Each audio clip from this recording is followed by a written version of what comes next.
এই অতিরিক্ত গরমের মধ্যে ভাত রুটি খেতে মন না চাইলে এইরকম একটা শরবত অনায়াসেই কিন্তু বাড়িতে বানিয়ে খেয়ে দেখতে পারেন। এই শরবতটা কিন্তু খুবই স্বাস্থ্যকর আর পেটটাও কিন্তু অনেক সময়ের জন্য ভরে থাকে।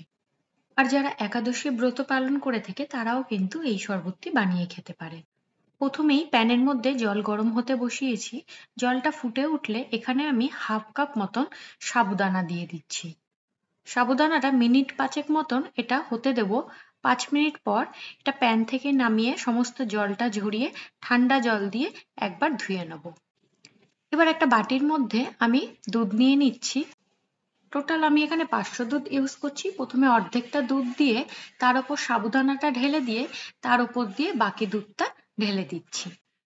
দুধটা কিন্তু আমি আগেই একবার বয়েল করে ঠান্ডা করে নিয়েছিলাম। তার উপর দিকে দিয়ে দিচ্ছি কনডেন্সড মিল্ক। যদি কনডেন্সড মিল্ক না থাকে এর পরিবর্তে চিনি দিতে পারেন, তবে কনডেন্সড মিল্ক দিলে স্বাদটা কিন্তু ভালো আসে। এর ওপর থেকে দিয়ে দিচ্ছি আমের পেস্ট। আমের খোসা ছাড়িয়ে আমগুলোকে টুকরো টুকরো করে জারের মধ্যে একবার গ্রাইন্ড করে নিয়ে পেস্ট বানিয়ে নিয়েছি। এবার সমস্তটাকে একটা হাতার সাহায্যে খুব ভালো করে মিশিয়ে নিতে হবে।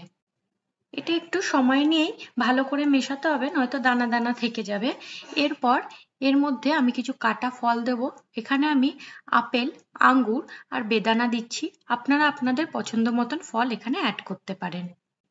এবার সবকিছু আরেকবার ভালো করে মিশিয়ে নিচ্ছি।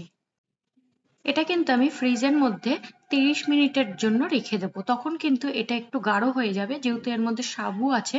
অনেকটাই দুধ কিন্তু সাবুর মধ্যে টেনে নেবে।